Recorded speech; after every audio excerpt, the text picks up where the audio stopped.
자, 이번 시간에는 암호 기술 및 데이터 보안에 대한 소개를 하도록 하겠습니다. 그럼 이번 시간에 다룰 내용에 대한 목차를 살펴보도록 하겠습니다. 먼저 정보 보안의 주 목표에 대해서 살펴본 이후에 이러한 정보 보안의 주 목표를 위협하는 다양한 보안 위협들, 그리고 이러한 보안 위협으로부터 이 시스템을 지키기 위한 보안 서비스에 대해서 설명드리도록 하겠습니다. 그리고 이 보안 서비스를 제공하기 위해 필요한 다양한 암호 알고리즘들에 대해서 설명드린 후 마지막으로 정리하면서 이번 수업을 마치도록 하겠습니다. 자, 그럼 먼저 정보 보안의 주 목표에 대해서 살펴보도록 하겠습니다. 다루는 책마다 이 정보 보안의 주요 목표를 3가지 또는 5가지, 때로는 그보다 더 많게 나타내기도 하지만 기본적으로 이 3가지 기밀성과 무결성, 가용성을 기본적인 주요 목표로 하고 있습니다. 이들을 영어로 하였을 때 confidentiality, integrity, availability로 나타낼 수가 있습니다. 그래서 이들의 약자를 따면 CIA가 됩니다. 그래서 여러분들이 잘 알고 있는 CIA와 동일한 단어가 되기 때문에, 익숙한 CIA라는 단어가 되었기 때문에 이를 외우는데 크게 어려움이 없을 거로 생각됩니다. 그럼 이 각각에 대해서 살펴보도록 하겠습니다. 먼저 기밀성은 비인가된 객체의 정보 접근을 방지하는 것입니다. 아마 여러분들이 첩보 영화 같은 걸 보면 기밀 문서에 confidential이라고 하는 단어가 찍혀 있는 것을 본 적이 있을 것입니다. 그래서 이 confidentiality는 기밀성을 뜻하는 것으로, 기밀성, 그러니까 기밀 문서 할 때 바로 그 기밀을 나타내는 것입니다. 그래서 기밀 문서는 어떻죠? 이게 허가된 사람만 해당 문서를 봐야 되겠죠. 그래서 예를 들어서 내가 카카오톡으로 친구한테 메시지를 보냈는데 이 메시지를 나와 친구만 봐야지, 대화방에 들어있는 사람만 봐야지, 다른 누군가가 이 인터넷을 통해서 접근되는 전송되는 메시지를 낚아채서 보면 안 되겠죠. 그래서 비인가된 객체는 정보를 접근할 수 없도록 방지하도록 하는 것이 바로 이 기밀성입니다. 다음은 무결성입니다. 이 무결성, 인터그리티는, 여기서 무결에서 이 결의 의미가 일그러지다 라는 뜻이에요. 그래서 결함 같은 거 할 때 사용되는 결자예요. 그러니까 일그러진 게 없는 것, 그러니까 손상이 없다라는 걸 뜻하는 것입니다. 그러니까 정보가 수정되거나 갑자기 생성되거나 삭제되거나 하는 것들이 발생하지 않도록 하는 것입니다. 즉, 비인가된 정보의 수정, 생성, 삭제를 방지하는 것입니다. 예를 들어서 내가 친구한테 돈을 10만 원을 보냈는데 이 송금한 금액의 수신자가 친구가 아니라 전혀 다른 사람이 되면 안 되겠죠. 또는 어느 특정 사람한테 10,000원을 보내기로 했는데 이 10,000원이 아니라 갑자기 100만 원을 보내진다든가 해서 받는 사람이 더 큰 이득을 본다든가 하면 안 될 것이에요. 이렇게 정보가 수정되거나 생성되거나 삭제되는 것을 방지하는 것이 바로 무결성입니다. 다음은 가용성 availability입니다. 이 가용성은 시스템의 데이터나 자원에 대한 적절한 접근이나 사용을 보장하는 것입니다. 이 가용성을 해치는 예시로는 도스 공격 또는 디도스 공격이 있습니다. 아마 이거는 뉴스에서도 많이 나와서 아실 거라고 생각을 해요. 어느 특정 사이트에 사람들이 막 몰리게 되면 접근이 막 버벅대고 결국에는 아예 이용조차 못하게 될 때가 있죠. 그래서 이러한 점을 노려서 어느 특정 사이트에 트래픽을 많도록 유발을 해서 특정 사이트가 아예 일반적인 정상적인 접근 자체도 못하도록 하는 것이 바로 도스 공격이죠. 그래서 사용자가 좀 전에 예시로 들었던 어느 특정한 사이트라든지 그러한 데이터나 자원을 사용하지 못하도록 하는 것이 바로 이 가용성을 해치는 공격입니다. 이때는 제가 여기서 적절한이라는 말을 넣었죠. 자, 여기서 적절한이라는 것의 의미는 개체나 시간, 장소가 이미 인가되어 있는 것에 한해서 사용을 보장한다는 것이에요. 여러분들이 마트를 가도 마트가 24시간 하는 데도 있지만 그 경우에는 24시간이 인가된 시간인 거죠. 하지만 24시간이 아니라 특정 시간만 마트가 열려있는 경우도 있죠. 근데 낮에만 열리는 마트에 가서 낮에만 열리는 마트를 밤에 가서 문 열어달라고 하면 안 되겠죠. 그래서 이 가용성도 마찬가지예요. 이 사용이나 접근을 보장한다고 해서 아무 때나 사용하고 접근을 보장한다는 것이 아니라 이미 정해져 있는, 이미 허락되어 있는 시간과 장소에 대해서만 보장을 한다는 거예요. 시간은 좀 이해가 될 텐데 장소는 조금 헷갈릴 수도 있어요. 장소하는 거는 예를 들어서 회사 내부에 내부망이 있을 수가 있겠죠. 그러면은 회사 내부에서는 이 내부의 인트라넷에 접근하겠지만 외부에서는 회사 외부에서는 회사 내부에 있는 망을 함부로 접근하게 하면은 안 되겠죠. 그리고 뭐 직급에 따라 사장인지 부장인지 뭐 대리인지 심사원지에 따라서 접근할 수 있는 그 권한도 다를 거예요. 그래서 개체 자체에도 허용하는 정도가 또 다르게 되겠죠.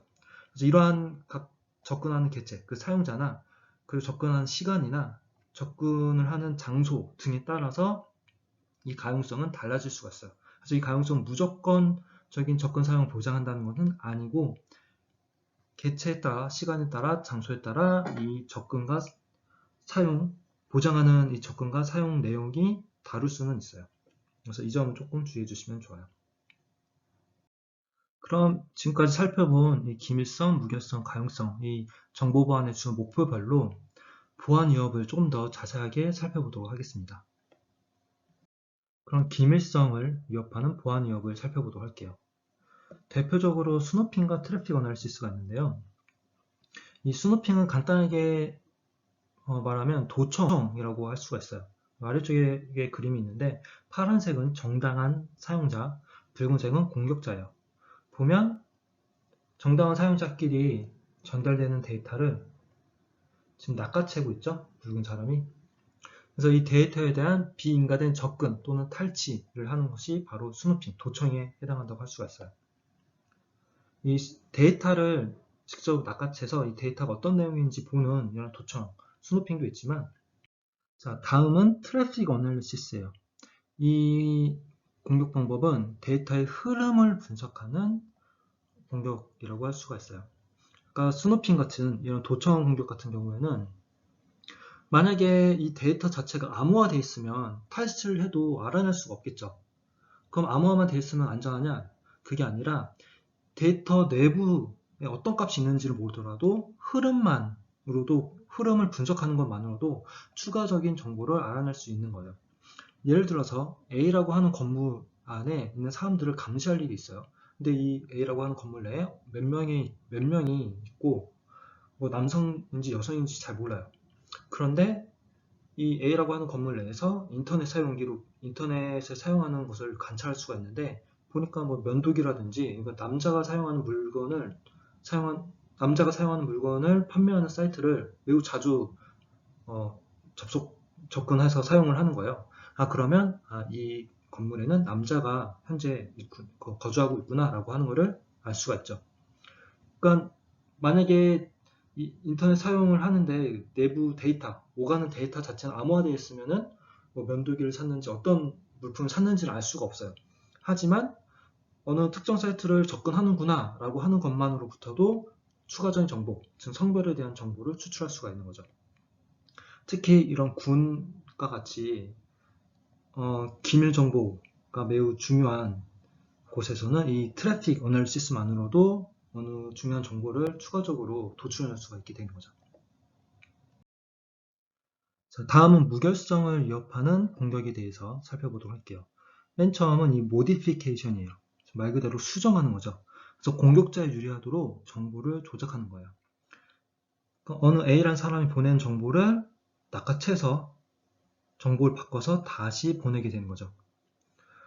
예를 들어서 친구가 나한테 돈을 보내주기로 했어요. 그래서 계좌번호를 보냈는데 중간에 공격자가 이 계좌번호를 낚아채서 자기 계좌번호로 바꿔서 보내는 거예요. 그럼 친구는 나한테 보낸다고 돈을 보냈는데 바뀐 계좌번호를 보내게 되면 공격자한테 돈이 가겠죠. 그게 바로 이러한 모디피케이션 애시예요. 자, 다음은 마스커레이딩. 이거는 가장인데요. 이 공격자가 다른 사람으로 위장하는 거예요. 그러니까 예를 들어서 여러분들 피싱 같은 경우 보면 갑자기 누군가가 아들인 척하면서 접근해가지고 돈 달라고 하는 그런 경우가 있죠. 바로 그런 게 바로 이 마스커레이딩 가장이라고 할 수가 있죠.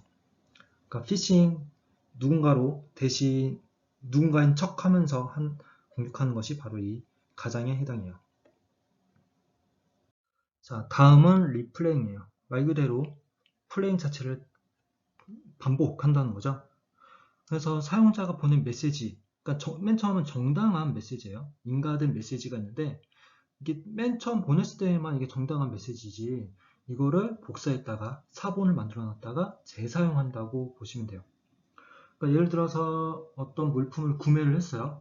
구매를 했으면 구매자는 구매했으니까 이것에 대한 대금을 지불하겠다라고 은행이나 뭐 결제사에게 그 물건의 판매처한테 돈 얼마 보내세요라고 할 수가 있겠죠. 결제했다라고 할 수가 있겠죠.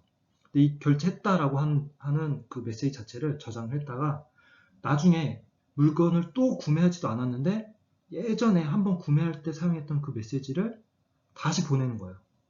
그럼 구매자한테 돈을 지불하는 메시지를 또 보내고 또 보내고 하면 실제로 판매한 건 한 번밖에 없는데 돈을 보내라 라고 했던 거를 반복해서 사용해서 돈을 2중, 3중, 4중으로 돈을 받게 되는 거죠.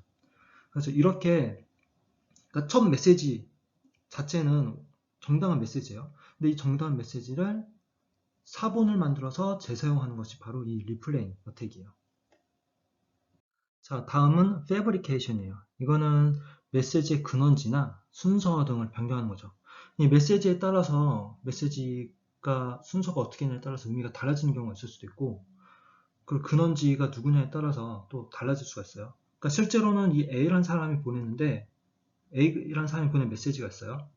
근데 이 메시지를 조작을 해서 이 B라는 사람이 봤을 때에는 전혀 다른 C라는 사람으로부터 메시지를 받은 것처럼 보이게끔 만들어주는 것이 패브리케이션에 해당한다고 볼 수가 있어요. 자, 다음은 리푸디에이션. 이거는 송수신을 부인하는 것을 의미를 해요. 그러니까 예를 들어서 어느 계약서에 서명을 했는데 나중에 나 계약서 서명 안 했어 라고 발뺌하는 경우가 이 리푸디에이션이라고 볼 수가 있어요. 그러니까 메시지를 보냈는데 나중에 나 메시지 보낸 적 없는데 하거나 아니면 메시지를 받았는데 나 메시지 받은 적 없어 라고 하는 것이 이 리푸디에이션이에요. 자, 다음은 이 가용성을 해치는 보안 위협에 대해서 살펴보도록 할게요. 이 데니얼 오브 서비스는 약자를 줄이면 DOS, 그러니까 DOS. 아마 여러분들 뉴스에서 많이 봤을 거예요. 그래서 서비스 이용을 느리게 하거나 안전히 차단시키는 거예요. 이건 특정 사이트를 그러니까 실제로 그 사이트를 정당하게 그러니까 예를 들어서 온라인 마트가 있어요. 그래서 이 마트를 실제로 제품을 구입하려고 접근하는 것이 아니라 그러니까 무의미한 접근을 계속하는 거예요. 그 해당 사이트에 접근을 해가지고 새로 고치면 계속 누른다든가. 근데 이게 한두 대가 아니라 다수의 컴퓨터를 오염시켜가지고 매우 많은 컴퓨터가 해당 사이트에 무의미하게 접근을 하도록 해서 그 마트에 접근해서 원래 물건을 구입하려고 하는 사람조차도 해당 사이트를 사용하지 못하도록 하는 것이 바로 도스, 데니얼 오브 서비스 거부 공격에 해당하죠. 자, 다음은 인터럽트. 이거는 데이터 전달을 방해하는 거예요. 여기 아래쪽에 예시가 있는데 A라는 사람에서 B로 데이터가 가야 되는데 중간에 이거를 못 가도록 계속 방해를 하는 거죠.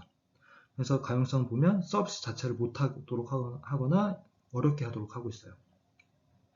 그래서 이러한 다양한 공격법에 대해서 살펴봤는데요. 이 공격법은 두 가지로 또 분류를 할 수 있어요. 수동적, 능동적으로 분류를 할 수가 있어요. 이 수동적은 영향을 미치지 않아요. 그러니까 지금 보면 도청 같은 경우에는 이 B라고 하는 사람 입장에서 봤을 때에는 전혀 메시지 자체에는 변함이 없죠. 정보만 빼갈 뿐이에요. 하지만 이 무결성과 가용성을 해치는 이러한 공격 같은 경우는 어떻게 돼요? 실제로 가는 메시지가 수정이 된다든가 뭔가 변경이 이루어지던가 아니면 가지 못하도록 한다든가 뭔가 더 적극적인 개입이 이루어지게 되고 실제 오가는 데이터에 뭔가 변화가 발생하게 되죠. 그래서 이러한 무결성과 가용성을 해치는 공격들은 능동적이라고 분류를 하기도 해요. 자, 지금까지 보안 위협에 대해서 살펴봤는데요. 그럼 이러한 보안 위협으로부터 시스템을 보호하기 위해 사용되는 정보 서비스들에 대해서 살펴보도록 할게요. 앞서 살펴봤던 이 정보 보안의 주요 목표는 기밀성, 무결성, 가용성이었죠. 이에 대응되는 보안 서비스를 살펴보면 우선 기밀성에 대해서는 데이터 기밀성, 무결성에 대해서는 데이터 무결성, 인증, 부인 방지가 있고 가용성에 대해서는 접근 제어가 있어요. 여기서 주의해야 될 점은 앞서 살펴봤던 다양한 보안 위협들 중에는 어느 한 기법으로 대응할 수 있는 것도 있지만 설비나 시설적인 측면에서 대응해야 되는 것도 있어요. 자, 예를 들어서 어느 특정 사이트에 대한 접근이 사용자가 조금만 많아도 접속이 느려진다던가 아예 접속 자체가 불가능해요. 이와 같은 경우는 가용성을 해치는 거죠. 그러니까 일반적인 사용에 의해서 사람이 몰리면 가용성이 떨어질 수도 있고 아니면 공격에 의해서 가용성이 떨어질 수도 있어요. 이와 같은 경우에는 이 트래픽 분배를 잘하는 그 기법적인 측면에서 이 가용성을 높일 수도 있지만 또 다른 측면에서는 서버를 확충한다든지 시설적인 측면에서 보완하는 방법이 있어요. 그래서 지금 다루고 있는 이 보안 서비스는 그런 시설이나 설비적인 측면에서 보안 위협을 방지하는 것들이 아니라 후에 살펴볼 다양한 암호학적 기법들을 이용해서 제공하는 서비스들이에요.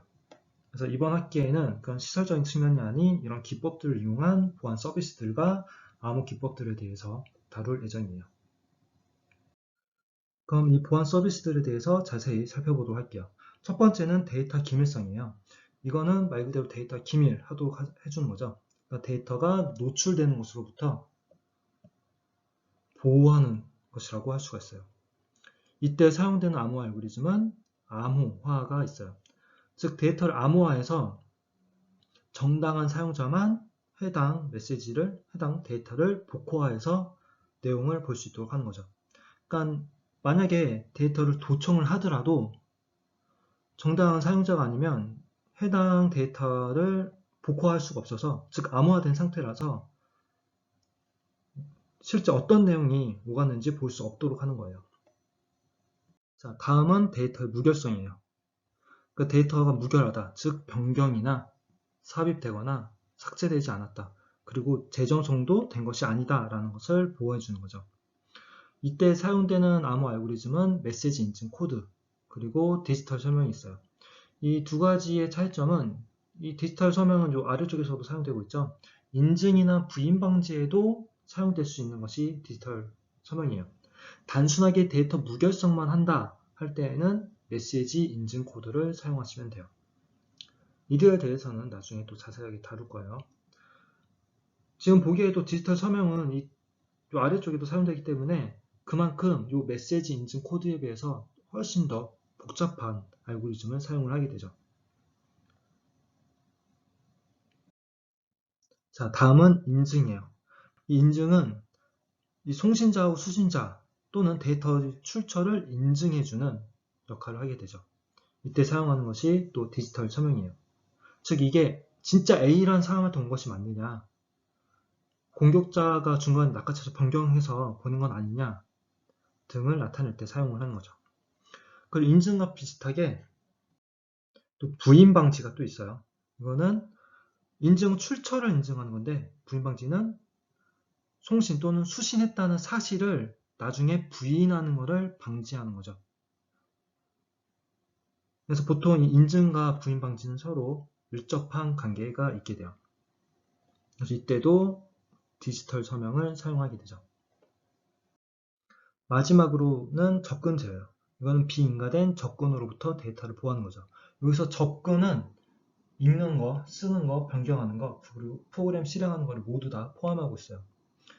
앞서도 얘기했지만 이 계정에 따라서 뭐 사장이냐, 부장이냐, 아니면 신입사원이냐에 따라서 접근할 수 있는 권한이 다르겠죠. 그래서 권한별로 이 접근 권한 같은 것들을 제어를 하게 되는 거죠. 그리고 만약에 아예 계정을 로그인하지 않으면 접근 자체가 되지 않도록 하는 것도 포함하고 있어요. 그럼 다음은 암호 알고리즘의 개요에 대해서 설명드리도록 할게요. 앞서 이 보안 서비스를 제공할 때 암호화, 그리고 뭐 디지털 서명, 그리고 메시지 인증 코드 등이 사용된다고 했었죠. 그래서 이 보안 서비스를 제공하기 위해서는 다양한 암호 알고리즘이 사용되는데요. 그리고 이 한 학기 동안 다양한 이 암호 알고리즘과 이게 기반이 되는 암호 수학에 대해서 배울 예정이에요. 그래서 남은 시간에는 이런 암호 알고리즘들에 대해서 전반적인 개요를 살펴보도록 할게요. 자, 그럼 현대 암호에 대해서 살펴보기 전에 과거에는 어떤 암호가 사용됐었는지 한번 살펴보도록 할게요. 옛날에 사용됐던 암호 중에 대표적인 암호가 이 시저 암호예요. 그래서 보면 여기 hello there 해서 문장이 있죠. 이 문장을 암호하게 되면 이와 같이 바뀌게 돼요. 이때 원래 문장을 플레인 텍스트라고 부르고 평문, 암호화된 문장을 사이퍼 텍스트라고 불러요. 암호문 이렇게 부르게 되죠. 그리고 이 과정, 암호문으로 바꾸는 과정을 인크립션, 암호화라고 부르게 되고 이걸 다시 문상복구 시키는데 사용되는 것이 디크립션, 복호화라고 부르게 돼요. 그리고 이렇게 이 평문을 암호문으로 바꾸는 데에는 키가 필요해요. 그래서 암호할 때도 키가 필요하고 복호할 때에도 키가 필요해요. 그 이 키는 맨 처음에 이 평문을 가지고 있던 사람과 암호문을 받았는데 이 암호문을 원상복귀 할 수 있도록 허가된 사람만 이 키를 공유하고 있는 거죠. 그래서 이 키가 매우 중요해요. 그래서 이 수업의 막바지 단계에서는 이 키를 어떤 식으로 주고받고 어떻게 구축할지 등을 주로 집중적으로 다룰 거고 우선 그 전에는 다양한 암호 알고리즘에 대해서 다룰 예정이에요. 그럼 우선 이 시저 알고리즘을 좀 자세히 살펴보면 자, 여기 보이는 문장은 여러분들이 쉽게 이해하실 수 있을 거예요. 자, 0단어, 0문장이니까 이 정도는 쉽게 이해할 수 있겠죠? 근데 아래쪽에 보니까 어때요? 지금 보니까 전혀 무슨 말 하는지 잘 모르겠죠? 어떻게 이렇게 변경을 했냐면 여기 키에 해당하는 여기 사이퍼 디스크라고 하는 것이 있어요. 이 바깥쪽은 사이퍼 텍스트에 있는 알파벳들을 대응하는 것이고 이 안쪽은 이 사이퍼 텍스트 암호문에 있는 알파벳들을 대응하는 거예요. 그래서 지금은 똑같이 AA, BB 이렇게 맞춰져 있죠. 그 다음에 이 아래 이 안쪽에 있는 원을 돌리는 거예요. 자, 돌려서 아까 안에 있는 A가 여기 있다가 이렇게 이동을 했죠. 뭐 이렇게 돌렸든 이렇게 반대쪽으로 돌렸든 이동을 했어요. 이동을 하게 되니까 평문의 알파벳 A는 R하고 대응이 되고 B는 S에 대응이 되고 이렇게 대응하는 관계가 이러한 대응 관계가 지금 성립하고 있죠. 그래서 보면 H는 여기 있죠. 그러니까 H는 Y에 대응이 되는 거예요. 그래서 Y에 되고 그 다음에 T를 볼까요? T는 요 K에 대응되고 있어요. K. 자, 이런 식으로 알파벳들을 다르게 대응시키는 거죠. 그럼 이때 비밀 정보는 뭐냐면 아까 이 내부에 있던 요 안쪽에 있는 디스크는 A가 맨 처음에 여기 있었는데 이쪽으로 회전 또는 이쪽으로 회전을 한 거죠. 그 얼마만큼 이게 회전을 했느냐라는 것 자체가 키 값이 돼요. 그래서 몇 칸 회전을 했다라고 하는 정보가 이 암호문을 받는 사람한테 전달되면 이 디스크를 이렇게 이동시켜가지고 회전시켜가지고 매칭을 하는 거죠. 그래서 이 키가 몇 칸 이동했다는 정보를 아는 사람만 다시 이 똑같은 모양대로 회전을 시켜서 이 대응 관계를 보고 복화를 하는 거예요. 즉 y를 보면 내 안쪽에 있는 y는 h로 바뀌어. 그럼 y를 h로 바꿔주고 그 다음에 k는 t로 바뀌어. 그래서 t로 바꿔주고 원상복구가 가능하게 되죠. 그런데 이러한 시저 알고리즘은 생각해보면 매우 단순하다는 걸 알 수가 있어요. 자, 예를 들어서 이렇게 평면이 있는데 내부 디스크를 8칸 이동을 했어요. 즉 키가 8이에요. 그래서 이렇게 암호화를 했어요. 이거를 다시 원상복구 시킨 거는 그렇게 어렵지 않아요. 왜냐면 알파벳은 26개이기 때문에 키도 가질 수 있는 값이 1에서 26이에요. 사실상 1에서 26도 아니죠. 그냥 그대로 사용하는 경우도 하면은 암호화가 안 되니까 26으로 한다는 건 한 바퀴 뺑 돌린 거라서 26은 사실상 빼야 되죠. 그러니까 가지수는 사실상 25가지밖에 없어요. 따라서 이거를 전수조사를 할 수가 있어요. 그러니까 키는 8인데 키값이 모르니까 1에서 25까지 일일이 다 해보는 거예요. 일일이 다 해보다 보면 이상하게 복화될 때도 있지만 이렇게 말이 되게 복화된 경우가 생기겠죠. 그러면 이때 값이 원래 키였구나 라고 하는 거를 알 수가 있어요. 이렇게 전수조사하는 거를 브루트 포스 어택이라고 해요. 그리고 지금 현대에는 컴퓨터가 발달했기 때문에 이렇게 전수조사하는 것이 어렵지가 않아요. 이렇게 시즈 알고리즘처럼 매우 간단한 암호 알고리즘 경우에는 쉽게 전수조사를 할 수가 있어요. 따라서 지금 이 같은 경우는 키가 가질 수 있는 범위가 사실상 25가지였죠. 그래서 현대 암호는 키의 범위가 매우 커요. 그래서 지금 현대에 많이 사용되고 있는 키의 범위는 2의 128승이에요. 그러니까 키값이 가질 수 있는 키값의 경우의 수가 2의 128이에요. 2의 10승이 약 1000이에요. 따라서 이거는 1000, 즉 2의 3승에 하고 거의 비슷해요. 따라서 이거는 10에 128 나누기 3 하면은 대략적으로 43? 그러니까 10의 자릿수로 공이 40개가 넘게 있다는 거죠. 경우수가 매우 높다는 걸 알 수가 있어요. 그러니까 컴퓨터로 전수를 하더라도 몇십 년이 걸리게 되고 사실상 키값을 전수조사를 알아낼 때쯤이 되면은 무의미해지게 되는 거죠. 기껏 키를 알아내는데 키값을 알아내기까지 몇 년이 걸리게 되면 사실상 그때 가서야 키값 알아봤자 무의미해지는 상황이 올 수가 있게 되는 거죠. 자, 다음은 문자 빈도 분석이에요. 이 알파벳을 포함해서 한글뿐만 아니라 이 알파벳의 사용 빈도는 일정하지가 않아요. 그러니까 특정 알파벳을 좀 많이 사용하는 경향이 있어요.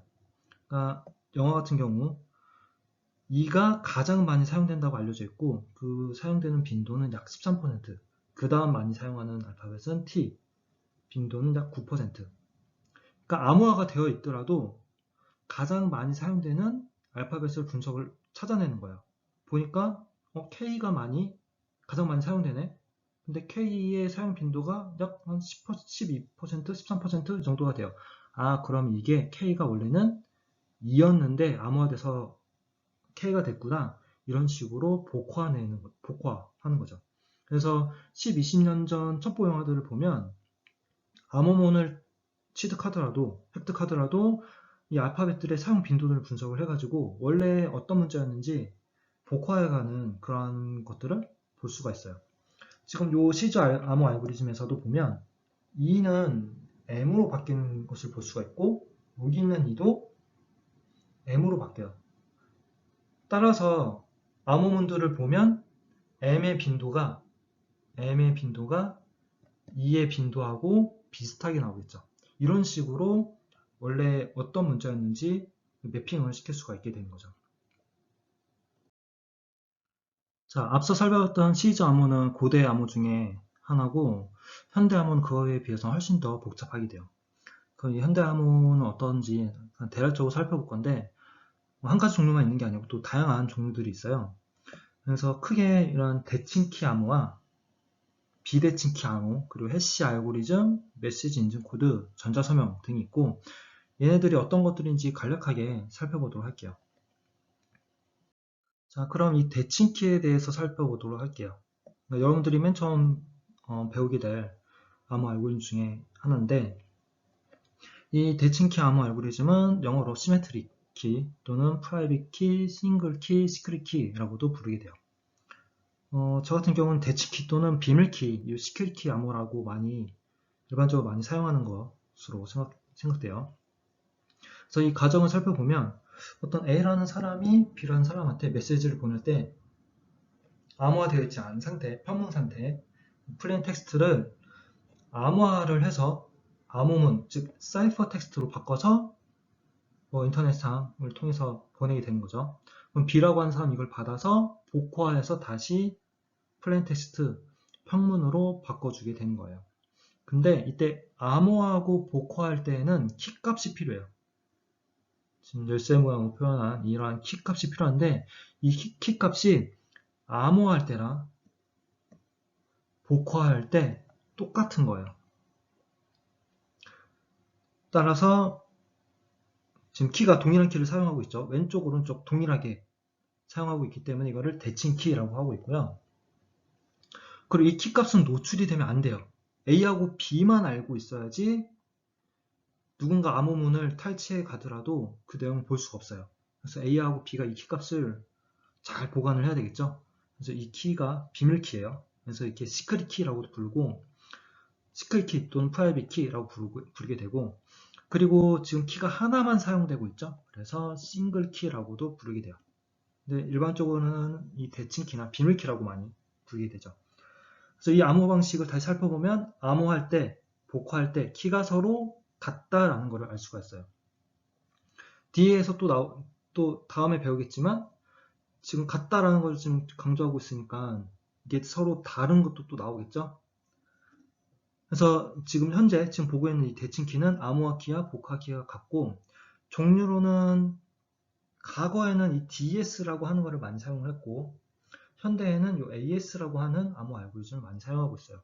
그래서 이 AS는 전 세계적으로 사용되고 있는 표준 암호 알고리즘이라서 전 세계적으로 많이 사용을 하고 있고, 그리고 이 국내에서 개발한 암호 알고리즘으로 시드, 아리아 등이 있어요. 이건 국내 표준이고,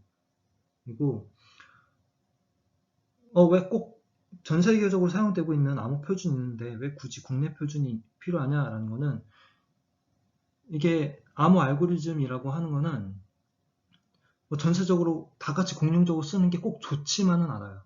예를 들어서 국내 군에서는 우리만이 사용하고 있는 암호가 있으면 다른 우리나라를 향후에 혹시라도 공격할 수 있는 그런 국가들이 이를 공격하기 더 어려워지겠죠. 그래서 우리만의 자체적으로 갖는 암호 알고리즘이 있는 것도 꼭 나쁜 게 아니에요. 그래서 표준이라고 하는 것이 꼭 좋은 게 아니고, 이러한 보안 쪽에서는 우리만의 암호 알고리즘을 갖고 있는 것도 하나의 장점이 될 수가 있어요. 그래서 국내에서는 이런 암호 알고리즘 사용할 때 AS를 사용하도록 명시하고 있기도 하지만, 이 국내 암호 표준인 시드랑 아리아를 사용하라고 하는 경우도 있어요. 그리고 이러한 암호 알고리즘 외에도 뒤에 보이는 하이트나 리아, 사이먼 같은 경우에는 최근에 IoT 제품들이 많이 나오고 있죠. 그래서 그런 IoT 제품들은 매우 무거운 IoT 제품도 있지만 매우 경량 제품들도 있어요. 단순하게 그냥 센서하고 통신 모듈 정도만 달려있는 매우 간소한 그러한 IoT 경량 제품들도 있는데, 그러한 경우에는 이러한 암호 알고리즘을 구현하기 위해 필요한 비용적인 측면이라든지 아니면 전력 소모적인 측면이 일반 컴퓨터하고는 달라요.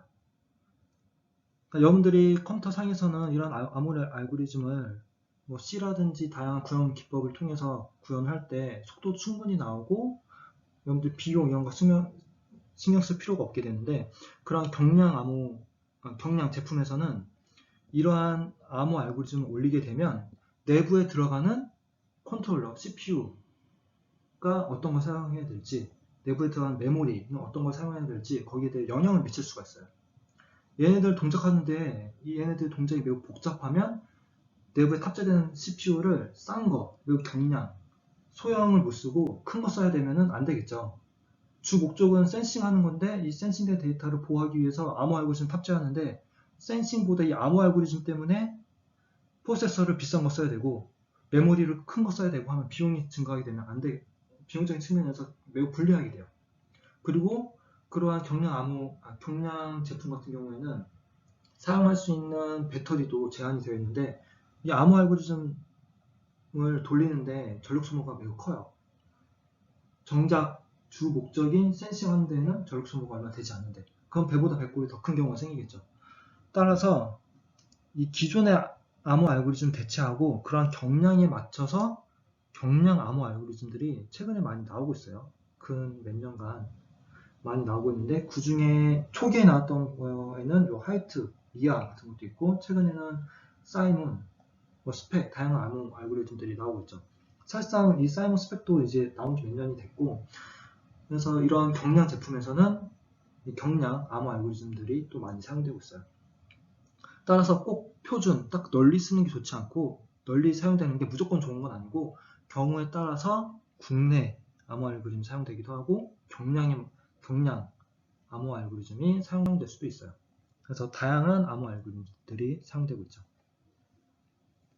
자, 앞서 이 대칭키에 대해서 살펴봤는데요. 대칭키라고 굳이 이름을 붙였으면 그에 반대되는 표현인 비대칭키 암호도 있을 거예요. 그럼 이 비대칭키 암호에 대해서 살펴보도록 할게요. 이 비대칭키 암호는 영어로 어시메트릭 키 암호라고도 하고 공개키 암호라고도 해요. 그래서 그림 보면서 설명을 해보면 어떤 A가 B한테 메시지를 보낼 일이 있으면 이 평문을 암호화를 할 건데 암호화할 때는 지금 보니까 공개키라고 되어 있는 것을 이용해서 암호화를 했네요. 근데 복호할 때는 개인키라고 하는 걸 이용해서 복호를 하게 돼요. 즉 암호할 때와 복호할 때 사용되는 키가 서로 같지 않다는 거예요. 그래서 앞서 살펴봤던 대칭키 같은 경우에는 하나의 단일키를 사용을 했었죠. 그래서 그 단일키는 또 비밀키라고 했었고 A하고 B 사이에 통신하기 위해서는 그 해당 키를 비밀스럽게 A하고 B만 알도록 했었어야 됐어요. 하지만 지금은 암호할 때 사용되는 키와 복호할 때 사용되는 키가 달라요. 그리고 보면 여기서는 공개키라고 했었죠. 말 그대로 이 공개키는 말 그대로 공개돼도 전혀 상관이 없어요. 그래서 이러한 비대칭키 그리고 이렇게 공개키가 있기 때문에 공개키 암호라고도 하는데 이러한 공개키 암호를 사용하기 위해서는 맨 처음에 이 사용자 B가 이 공개키와 개인키를 한 번에 같이 만들어요. 이 쌍으로 만들어요. 서로 이 공개키와 개인키는 연관되어 있는 거죠. 그 다음에 이 공개키를 배포를 하는 거예요. 배포를 해서 이렇게 A한테 전달하는 거죠. 그럼 사용자 A는 어떤 메시지를 보냈는데 이것을 사용자 B만 보게 하고 싶어 하면은 B의 공개키로 암호화해서 보내면은 이거는 이 B의 공개키에 대응되는 B의 개인키로만 복호화가 가능해요. 따라서 이 내용은 사용자 B한테 안전하게 전달되게 되는 거죠. 즉 다시 얘기하면 어느 특정 공개키로 암호한 거는 걔에 대응되는 개인키로만 복호하는 것이 가능하다.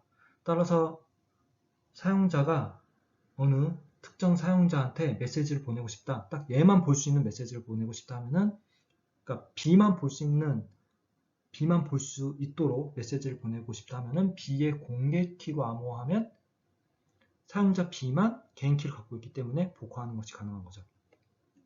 따라서 이 공개키는 뭐 배포돼도 상관이 없는데 이 개인키는 사용자 B만이 가지고 있어야 돼요. 그래서 이 개인키를 잘 보관을 해야 된다는 특징이 있죠.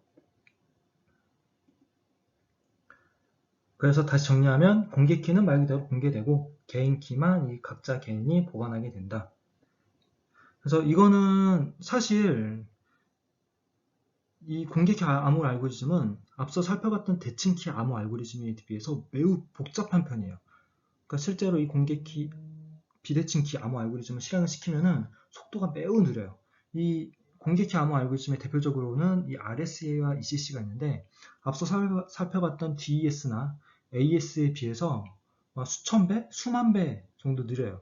근데 이 비대칭키 암호를 왜 굳이 사용해야 되냐면 앞서 이 비밀키 암호에서 A하고 B가 통신을 하게 되면 이 A하고 B만 알 수 있는 키 값을 서로 맨 처음에 공유를 해야 돼요. 키를 공유해야지만 그 다음에 그 키를 가지고서 암호화를 할 수 있는데, 그럼 이 키를 맨 처음에 어떻게 공유할 것이냐 라고 하는 문제가 생겨요.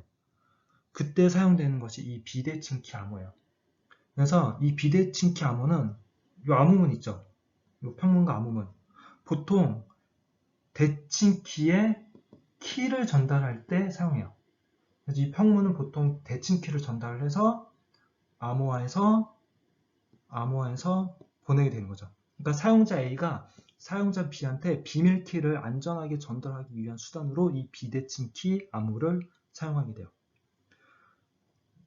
그러니까 사용자 A는 대칭키를 자기가 만들어내요. 랜덤하게 만들어낸 다음에 미리 받아놓은 B의 공개키로 암호화를 해서 보내요. 그럼 이 암호문은 누군가가 탈취하더라도 내용을 볼 수가 없어요. 누구만 볼 수 있냐?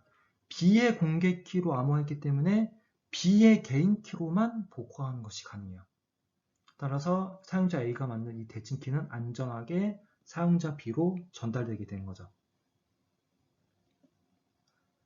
그래서 이렇게 비대칭키는 대칭키를 보조하는 수단으로 사용될 수 있고, 또 뒤에 나올, 지금 공개키로 암호하고 개인키로 복호하는데 이거를 뒤바꾸게 되면은 디지털 서명으로도 또 사용될 수가 있어요.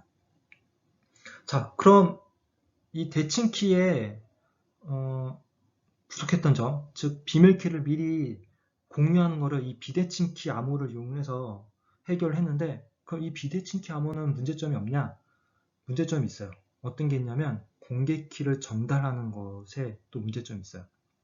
그러니까 사용자 A는 사용자 B한테 미리 공개키를 받을 건데 이게 진짜 B의 공개키가 맞아? 라고 하는 문제점이 발생할 수가 있죠. 중간에 사용자 C 또는 공격자겠죠. 공격자가 B의 공개키를 낚아채서 B의 공개키가 아닌 자기의 공개키, 즉 B의 공개키가 아닌 C의 공개키를 전달할 수가 있어요. 그럼 사용자 A가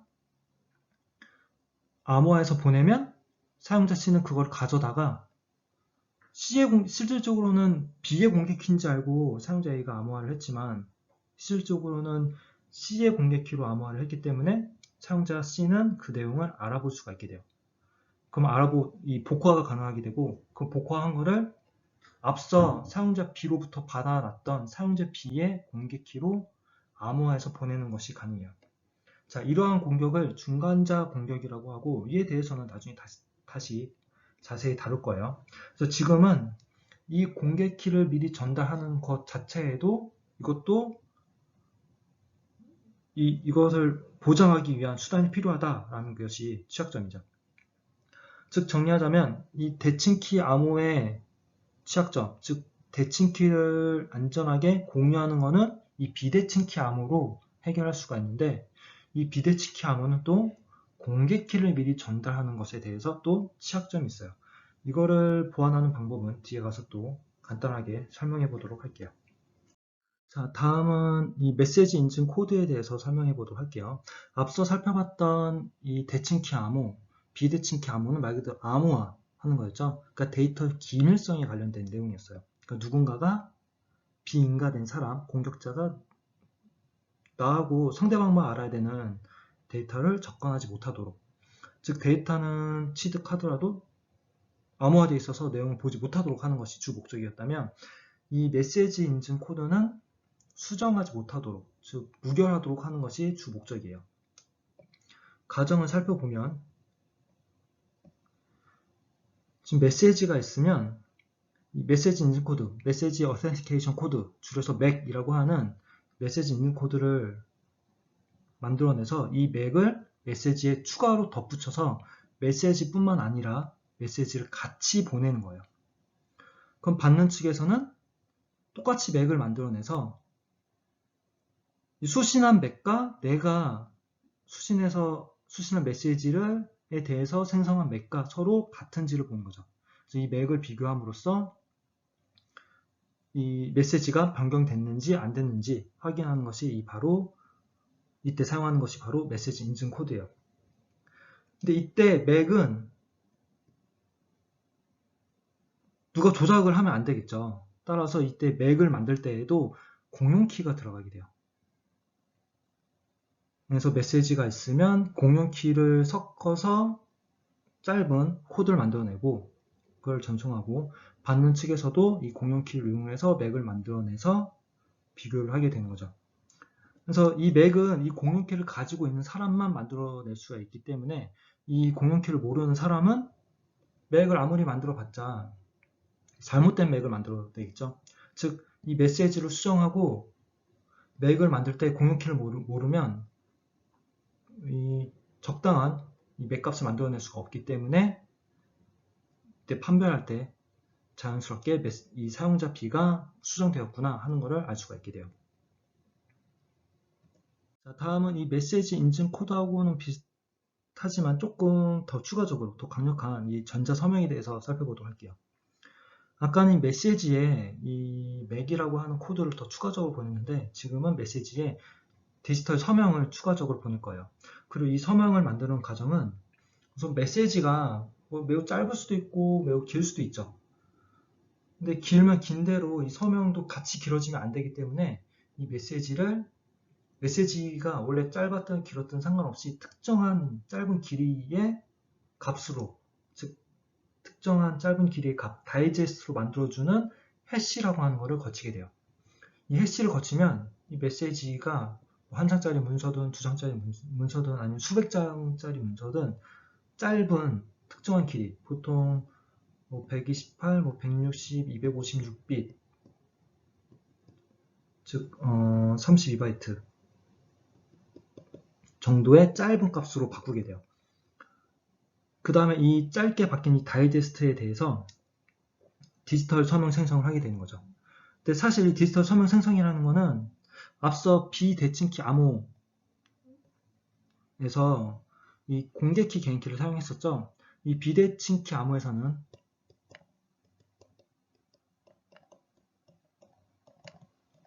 암호화할 때 공개키가 들어가고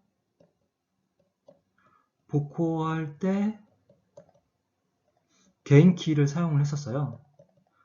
그러면 이 복호화는 이 개인키를 가진 사람만 복호화가 됐었죠. 이 서명은 반대예요. 서명을 생성할 때에는 개인키로 생성을 하게 되고 서명을 검증할 때에는 공개키로 검증을 하게 돼요. 즉, 이 다이제스트를 개인키로 암호화하는 과정을 바로 서명 생성이라고 보면 돼요. 이 다이제스트를 개인키로 암호화하고 이거를 공개키로 복호화하는 거예요. 그러면 이 다이제스트가 이제 다시 이게 원상복구가 되겠죠. 그럼 받는 측에서는 메시지를 받은 다음에 이걸 해시해서 다이제스트를 만들어내요. 이 두 가지가 같은지 보는 거예요.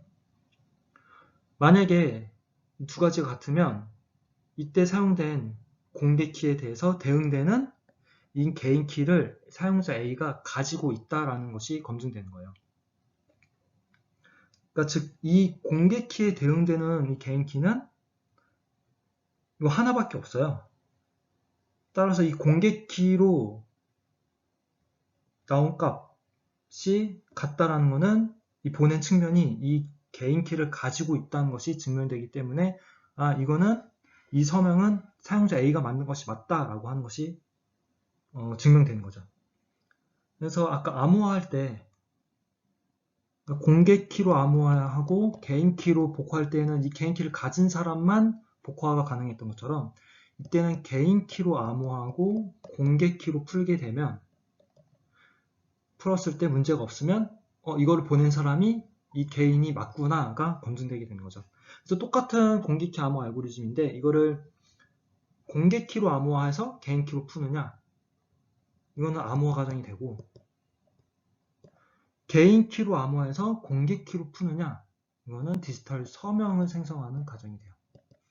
그리고 이 디지털 서명을 해서 보내면 사용자 A가 맞다는 인증도 수행을 할 수 있게 되고 사용자 A가 보낸 게 맞다라는 송신 부인 방지도 되게 돼요. 그리고 이 과정을 서로 주고받게 되면 송수신 방지까지도 수행을 할 수가 있게 되는 거죠. 그래서 이 전자서명은 메시지 인증 코드 맥에 추가적으로 인증뿐만 아니라 송수진 부인 방지까지 추가적으로 할 수가 있어요. 자, 지금까지 다양한 암호 알고리즘에 대해서 살펴봤고, 지금까지 배운 대칭키, 공개키, 그리고 메시지 인증 코드 맥, 그리고 디지털 서명, 이러한 암호 알고리즘에 대해서 이제 한 학기 동안 배울 예정이에요. 그리고 마지막으로 다룰 이슈는 아까 공개키 암호 알고리즘을 이용해서 암호화도 했었고 이 디지털 서명도 생성을 했었는데, 이때 중요한 게 그럼 공개키는 미리 어떻게 안전하게 전달하느냐에 대한 문제가 발생을 해요. 아까 중간자 공격이라고 해서 이 공개키 전달하는 거를 중간에 누군가가 낚아채서 대신 보내고 하는 공격이 가능하기 때문이에요. 그래서 이 공개키를 전달하는, 미리 안전하게 전달하기 위해 전달하는 방법이 바로 공인인증서를 이용한 방법이에요. 그럼 이에 대해서 자세하게 설명해 보도록 할게요. 자, 그럼 이 공인인증서를 이용한 공개키 전달하는 과정을 차근차근 살펴보도록 할게요. 우선 상황은 사용자 A가 사용자 B한테 공개키를 전달해주고 싶은 상황이고, 그 다음에 전제 조건은 이 사용자 A가 이 공인인증기관으로부터 인증서를 받을 건데 이 과정은 안전하다라고 하는 것이에요. 그리고 사용자 A하고 사용자 B는 기본적으로 공인인증서, 보통 이런 인증기관은 CA라고 불러요. 그러니까 CA의 공개키를 기본적으로 갖고 있어요.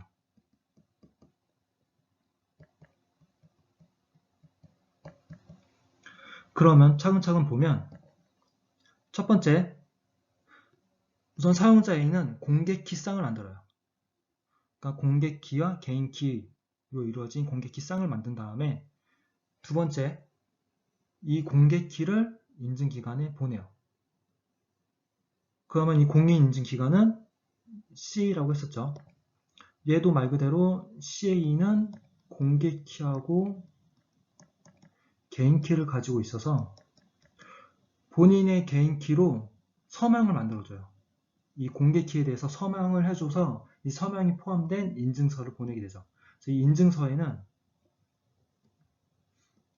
이 A의 공개키도 들어가 있고 CA의 이 공개키를 검증해준 서명도 들어가 있어요. 이 인증서를 사용자 A한테 전달해주게 되죠. 그럼 사용자 A는 인증서를 B한테 전달해주면 인증서 내에 공개키도 들어가 있고 이에 대한 서명이 있어요. 그럼 사용자 이걸 받아서 이 사용자 A는 미리 CA의 공개키를 기본적으로 갖고 있기 때문에 이 CA 공개키를 이용해서 이 서명이 맞는지 검증을 할 수가 있어요.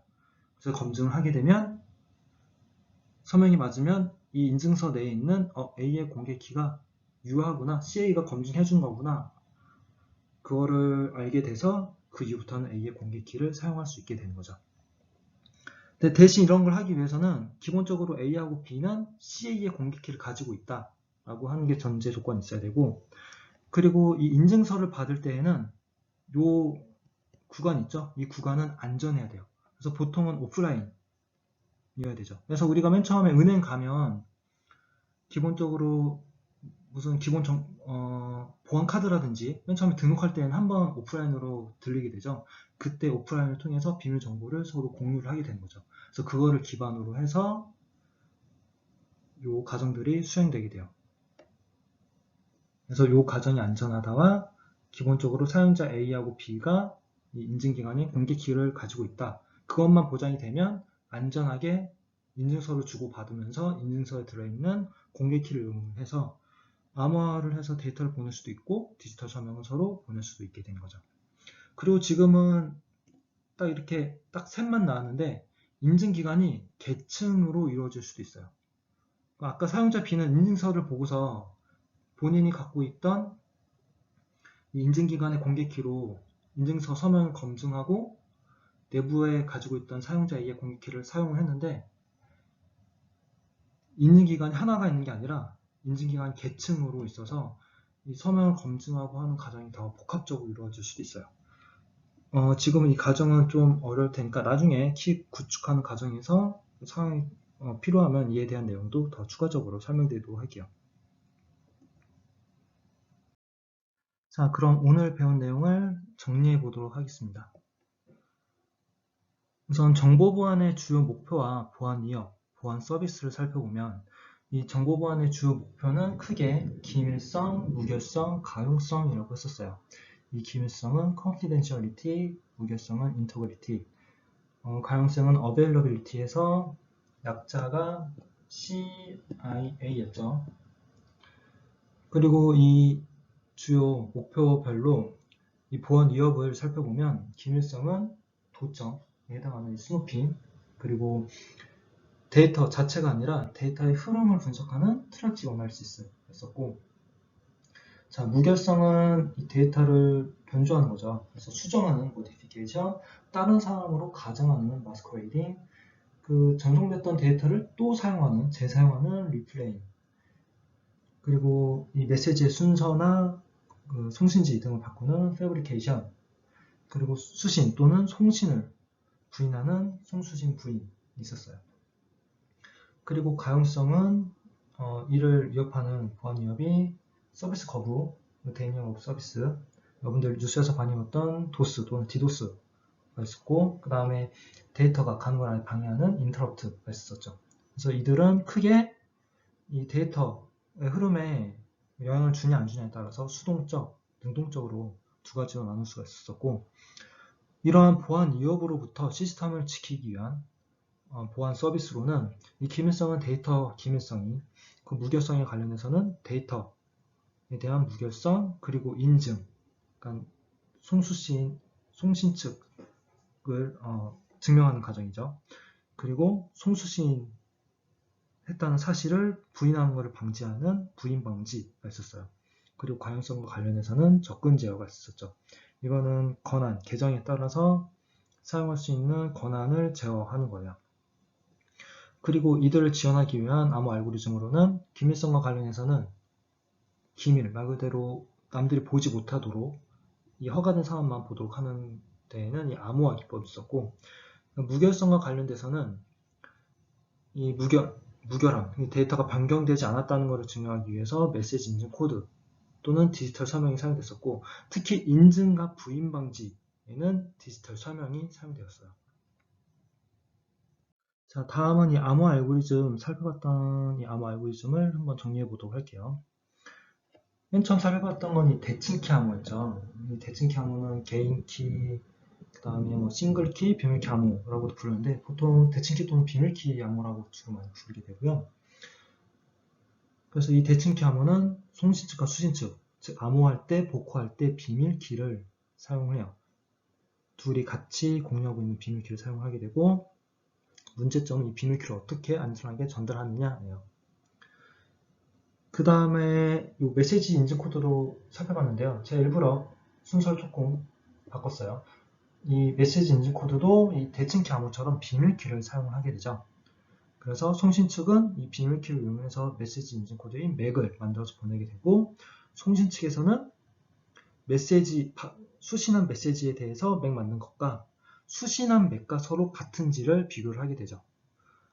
이 맥을 만들 때 송신 측에서 보낸 맥과 수신 측에서 생성한 맥, 이 두 맥을 만들 때 사용된 비밀키가 같아야지만 이 맥도 동일하게 나오게 돼요.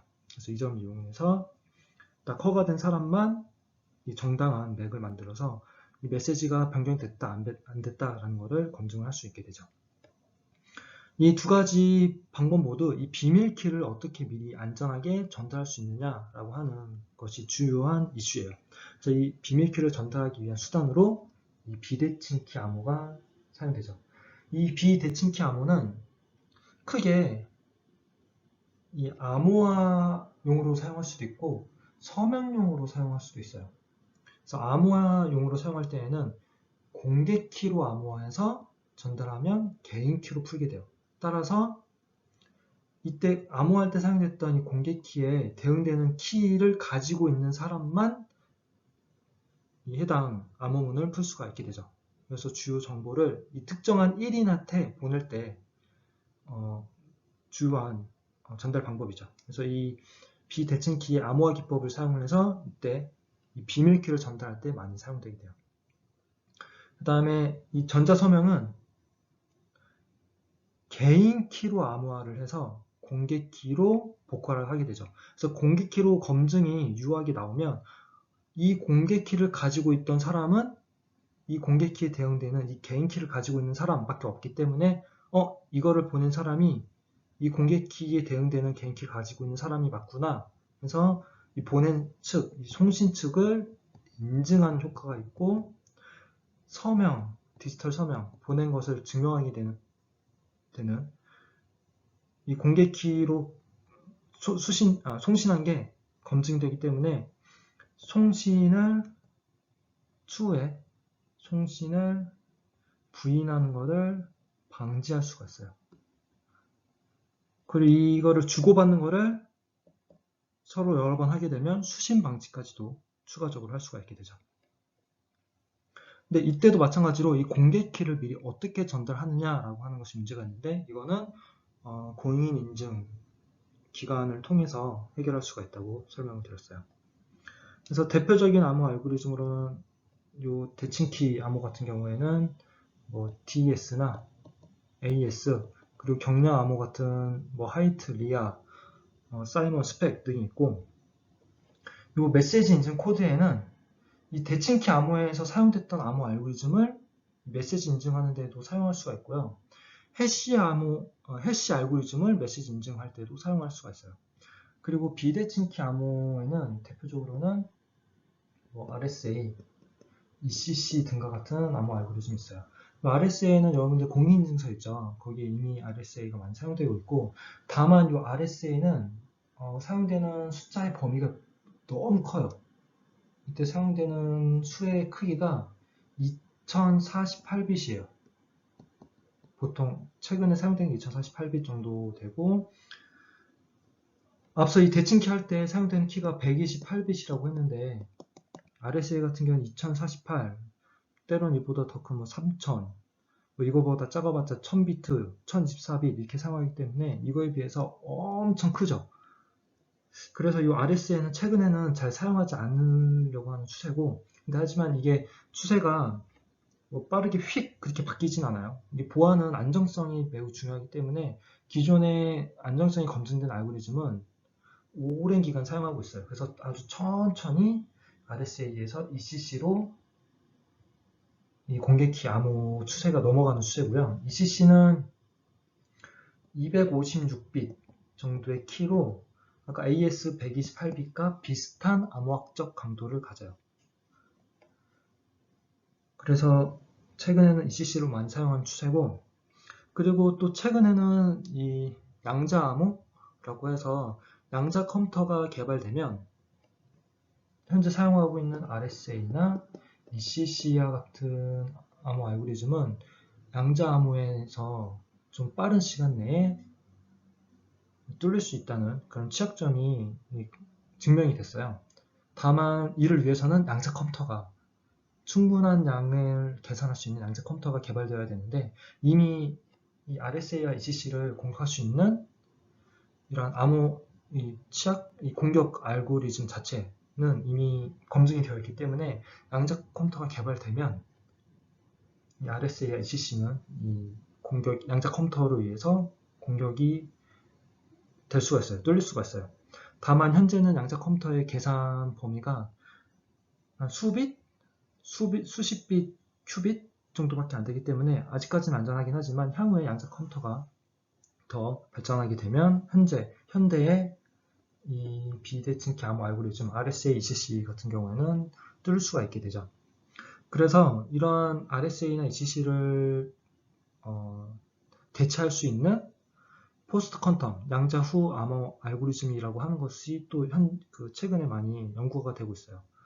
그래서 레티스 기반, 코드 기반, 다양한 포스트 퀀텀 크립토그래피가 최근에 많이 연구되고 있고 니스트라고 하는 기관, 미국 표준 기관에서 이에 대한 공모를 해서 지금 표준화 작업도 진행 중에 있죠. 그래서 이 비대칭키 암호는 양자 컴퓨터가 개발되면 취약할 수 있다는 취약성이 있고, 다만 이 대칭키 암호는 양자 컴퓨터가 개발되더라도 그냥 키 길이를 단순하게 늘리는 것만으로도 안전하다는 것이 또 증명이 돼서 현재는 128비트 키를 사용하고 있지만 양자 컴퓨터가 개발되면 이거를 단순하게 2배로만 높여도 충분히 안전하다라고 하는 것도 또 좀 증명이 돼 있어서 대칭키에 대해서는 포스트 퀀텀 크립토그래피가 뭐 중요한 이슈는 아니고 주로 이 비대칭키 암호를 대체하려고 하는 연구가 최근에 많이 진행되고 있죠. 오히려 이 대칭키 암호에 대해서는 앞서 설명드렸던 이런 라이트웨이트, 이 경량 암호에 대한 것이 최근에 많이 또 연구되고 있는 상황이죠.